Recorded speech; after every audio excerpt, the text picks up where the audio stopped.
5월 3일 오늘의 말씀은 민수기 22장 1절에서 20절입니다.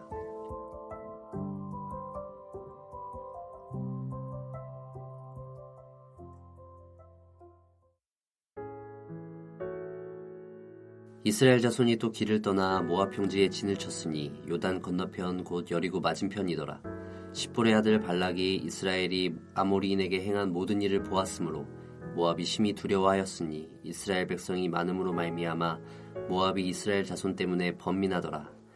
미디안 장로들에게 이르되 이제 이 무리가 소가 밭의 풀을 뜯어먹음같이 우리 사방에 있는 것을 다 뜯어먹으리로다 하니 그때 십볼의 아들 발락이 모압 왕이었더라. 그가 사신을 부울의 아들 발람의 고향인 강가 부돌에 보내어 발람을 부르게 하여 이르되 보라 한 민족이 애굽에서 나왔는데 그들이 지면에 덮여서 우리 맞은편에 거주하였고 우리보다 강하니 청하건대 와서 나를 위하여 이 백성을 저주하라. 내가 혹 그들을 쳐서 이겨 이 땅에서 몰아내리라. 그대가 복을 비는 자는 복을 받고 저주하는 자는 저주를 받을 줄 내가 알미니라. 모압 장로들과 미디안 장로들이 손에 복채를 가지고 떠나 발람에게 이르러 발락의 말을 그에게 전하매 발람이 그들에게 이르되 이 밤에 여기서 유숙하라. 여호와께서 내게 이르시는 대로 너희에게 대답하리라. 모압 귀족들이 발람에게서 유숙하니라. 하나님이 발람에게 임하여 말씀하시되 너와 함께 있는 이 사람들이 누구냐? 발람이 하나님께 아뢰되 모압 왕 십볼의 아들 발락이 내게 보낸 자들이니이다. 이르기를 보라 애굽에서 나온 민족이 지면에 덮였으니 이제 와서 나를 위하여 그들을 저주하라. 내가 혹 그들을 쳐서 몰아낼 수 있으리라 하나이다. 하나님이 발람에게 이르시되 너는 그들과 함께 가지도 말고 그 백성을 저주하지도 말라. 그들은 복을 받은 자들이니라. 발람이 아침에 일어나서 발락의 귀족들에게 이르되 너희는 너희의 땅으로 돌아가라. 여호와께서 내가 너희와 함께 가기를 허락하지 아니하시느니라. 모압 귀족들이 일어나 발락에게로 가서 전하되 발람이 우리와 함께 오기를 거절하더이다. 발락이 다시 그들보다 더 높은 고관들을 더 많이 보내매 그들이 발람에게로 나아가서 그에게 이르되 십볼의 아들 발락의 말씀에 청하건대 아무 것에도 거리끼지 말고 내게로 오라. 내가 그대를 높여 크게 존귀하게 하고 그대가 내게 말하는 것은 무엇이든지 시행하리니 청하건대 와서 나를 위하여 이 백성을 저주하라 하시더이다. 발람이 발락의 신하들에게 대답하여 이르되 발락이 그 집에 가득한 은금을 내게 줄지라도 내가 능히 여호와 내 하나님의 말씀을 어겨 덜하거나 더하지 못하겠노라. 그런즉 이제 너희도 이 밤에 여기서 유숙하라. 여호와께서 내게 무슨 말씀을 더하실는지 알아보리라. 밤에 하나님이 발람에게 임하여 이르시되 그 사람들이 너를 부르러 왔거든. 일어나 함께 가라. 그러나 내가 내게 이르는 말만 준행할지니라. 수요일 새벽 주의 말씀 앞에 나오신 여러분을 환영하고 축복합니다. 오늘 우리가 함께 읽은 본문은 여러분들도 아주 잘 알고 계신 모압 왕 발락이 발람을 통해 이스라엘을 저주하려 했던 사건을 기록하고 있습니다. 이 사건의 발단은 이렇습니다. 이스라엘 자손이 요단 건너편 곧 여리고 맞은편 모압 평지에 진을 쳤습니다.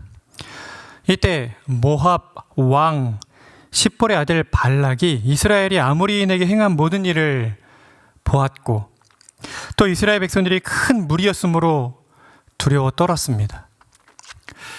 그래서 스스로 낸 꾀가 무엇인고 하니 그 당시에 국제적인 저주 전문 점술가인 발람을 불러다가 이스라엘을 저주하게 함으로써 이스라엘을 파멸시키는 것이었습니다. 이와 같은 방식은 오늘날 우리가 보기에는 너무 이상해 보이지만 고대인들에게는 아주 합리적인 전쟁의 방식 중 하나였습니다. 점술과 발람에 대한 상세한 기록이 나와 있지 않기 때문에 도대체 이 발람이 어떤 인물인가에 대해서 알 수 없지만 분명한 사실은 이 당시에 하나님의 백성들의 관점에서 볼 때 이 발람에 대한 평가가 다음과 같았던 사실입니다. 여호수아서 13장 22절을 보면 여호수아가 회상하면서 하는 말에 발람에 대해 이렇게 말하고 있습니다.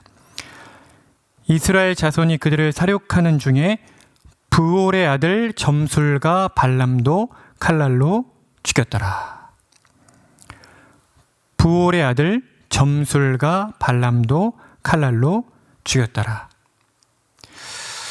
이 발람이 얼마나 능력 있는 점술가였으면 사실 이 발람의 고향인 부돌은 모압에서 650km 정도나 떨어진 곳이어서 최소한 20일 이상 걸리는 거리에 있었음에도 불구하고 모압 왕 발락은 사신들을 2번이나 왕래하게 만들었습니다.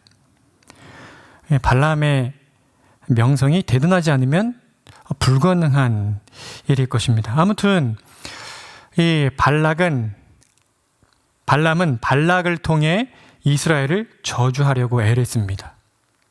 그런데 발람이 보낸 사람을 유숙하게 하고 이 점술가 발락이 하나님께 물을 때에 하나님께서는 다음과 같이 말씀하십니다. 오늘 본문 11절입니다.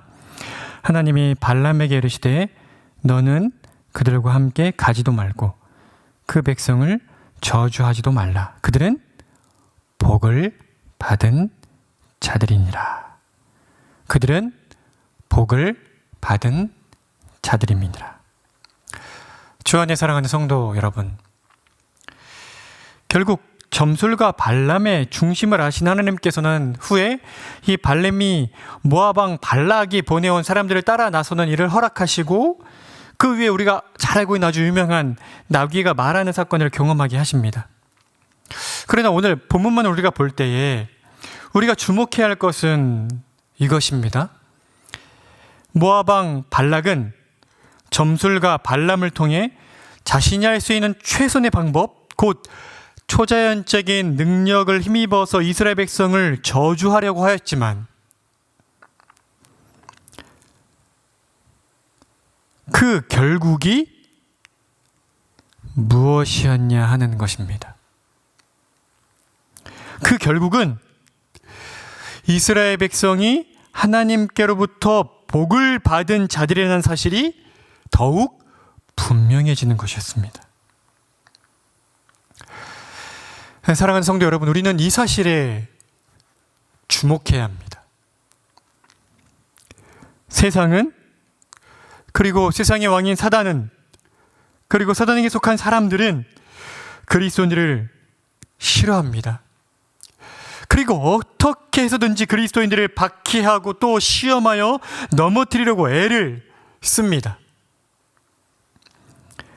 그러나 이러한 악한 시도들의 결국은 무엇이겠습니까? 그리스도인들이 참으로 살아계신 하나님께 속한 자들이고 하나님께서 그들에게 복을 주셨고 하나님께서 그들의 하나님이시라는 사실을 더욱 분명하게 드러낼 뿐인 것입니다. 우리 주 예수님을 떠올려 보십시오.